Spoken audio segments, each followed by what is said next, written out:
Break के बाद स्वागत है। आइए बस्तर की अनसुनी कहानी आगे बढ़ाते हैं। चेतराई अमाखानी, अक्ती बीज, खुटनी, हरियाली इतवारी, नवाखाई बस्तर के आदिवासियों के मुख्य त्योहार हैं। कभी बस्तर में 36 बोलियां थीं, लेकिन अब गोंडी, हल्बी, भतरी, धुरवी, परजी, मांडी जैसी गिनी चुनी बोलियां ही बची हैं। बस्तर की कुछ बोलियां संकटग्रस्त हैं और इनके संरक्षण और संवर्धन की जरूरत है। वर्तमान में बस्तर की कम से कम 20 जनजातियों की अपनी बोली विलुप्त हो चुकी है। वस्तुतः हल्बी और भतरी बोलियों का प्रभाव और प्रभुत्व इतना रहा है कि दूसरी बोलियां इनमें समाहित हो गई। बस्तर दशहरा के नाम से चर्चित यहां का दशहरा अपने आप में अनूठा है।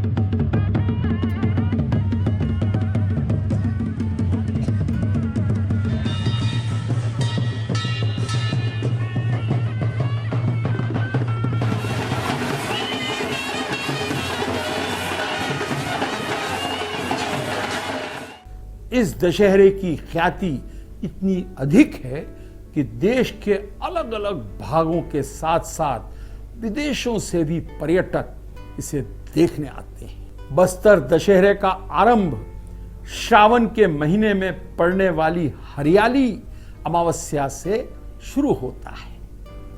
इस दिन रथ बनाने के लिए जंगल से पहली लकड़ी लाई जाती है। इस रस्म को पाठ जात्रा कहा जाता है। यह त्योहार दशहरा के बाद तक चलता है और मुरिया दरबार की रस्म के साथ समाप्त होता है। इस रस्म में बस्तर के महाराजा दरबार लगाकर जनता की समस्याएं भी सुनते हैं। यह त्योहार भारत का सबसे ज्यादा दिनों तक मनाया जाने वाला त्योहार है। मृतक स्तंभ बस्तर में एक ऐसी अनोखी परंपरा है जिसमें परिजन के मरने के बाद उसका स्मारक बनाया जाता है, जिसे मृतक स्तंभ के नाम से जाना जाता है। दक्षिण बस्तर में मारिया और मुरिया जनजाति में मृतक स्तंभ बनाने की प्रथा अधिक प्रचलित है। स्थानीय भाषा में इन्हें गुड़ी कहा जाता है। प्राचीन काल में जनजातियों में पूर्वजों को जहां दफनाया जाता था, वहां 6 से 7 फीट ऊंचा एक चौड़ा तथा नुकीला पत्थर रख दिया जाता था। पत्थर दूर पहाड़ों से लाए जाते थे और उन्हें लाने में गांव के अन्य लोग भी मदद करते थे।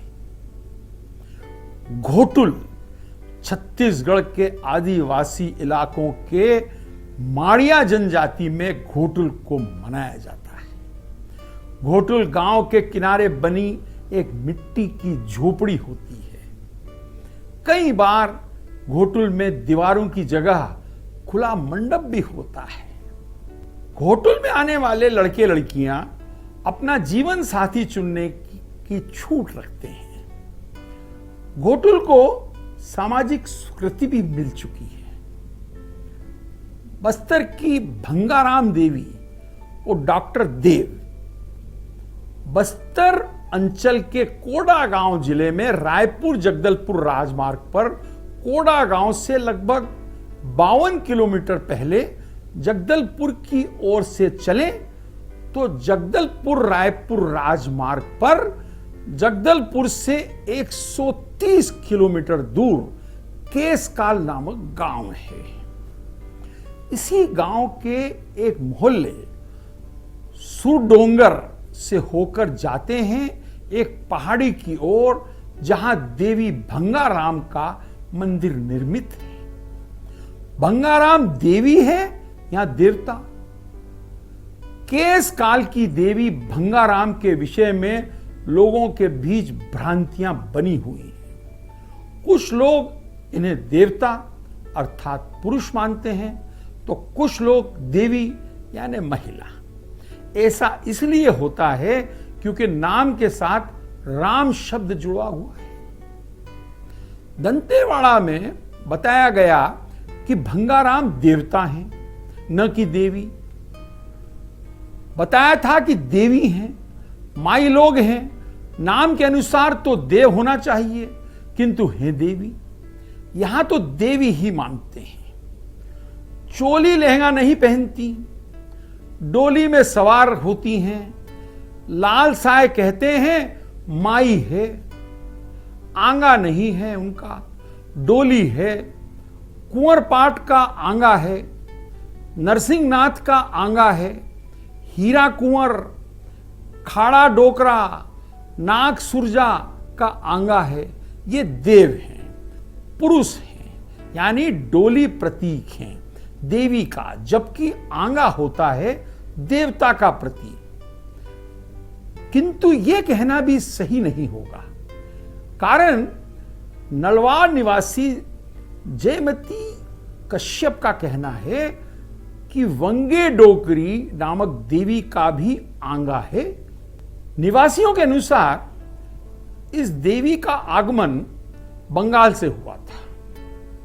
कोड़ागांव जिले के बहीगांव ग्राम के निवासी और उत्तर बस्तर के पुरातात्विक अवशेषों के विषय में काफी जानकारी रखने वाले अपने विभिन्न स्रोतों के हवाले से भंगाराम देवी का आगमन वारंगल से होना बताते हैं। उनके अनुसार लोग ये मानते हैं कि देवी भंगाराम वारंगल से आई थी।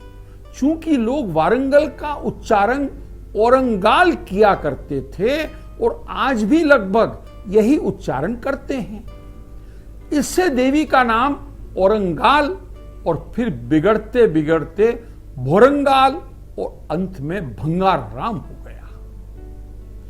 तो ये थी अनसुनी कहानी बस्तर की। अगले हफ्ते आपको और सुनाएंगे अनसुनी कहानी बस्तर की, इसके आगे। कैसा लगा आपको कार्यक्रम जरूर बताएं। इंडिया न्यूज की ओर से डॉक्टर भल्ला का नमस्कार और धन्यवाद कि आपने अनसुनी कहानी कार्यक्रम देखा।